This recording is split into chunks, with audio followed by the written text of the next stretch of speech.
सोलापूरमधून एक धक्कादायक घटना समोर आली असून यात मोहोळ येथे एका महिला डॉक्टरने औषध प्राशन करून आत्महत्या केल्याचं समोर आलं। ही घटना पेनूर गावातील आहे। जयश्री प्रशांत गवळी असं आत्महत्या केलेल्या महिला डॉक्टरचं नाव आहे।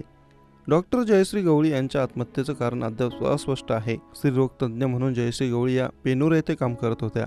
शुक्रवारी दुपारी डॉक्टर जयश्री गवळी बेशुद्ध अवस्थेत आढळून आल्या।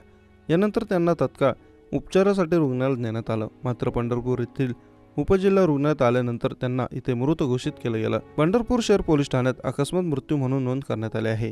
गेल्या 10-12 वर्षांपासून पेनूर येथे गवळी दाम्पत्याचं हॉस्पिटल आहे। जयश्री गवळी यांची पेनूर भागातील स्त्रीरोग तज्ज्ञ म्हणून ओळख होती। डॉक्टर जयश्री यांना पती, 2 मुली आणि 1 मुलगा असा परिवार आहे। या घटनेनं त्यांच्या कुटुंबावर दुःखाचा डोंगर कोसळला। आत्महत्येचं कारण मात्र अद्याप समोर आलेलं नाही। उत्तर प्रदेशातही एक धक्कादायक घटना घडली। लग्न सोहळा पार पडल्यावर वधू पक्षातल्या मंडळींनी मोठ्या आनंदात वधूला सासरी जाताना निरोप दिला, पण या विवाहानंतर 2 तासात नवऱ्या मुलानं आत्महत्या केली। आत्महत्येच्या कारणाविषयी त्याचे कुटुंबीय आणि पोलिसांकडून ठोस माहिती देण्यात आलेली नाही।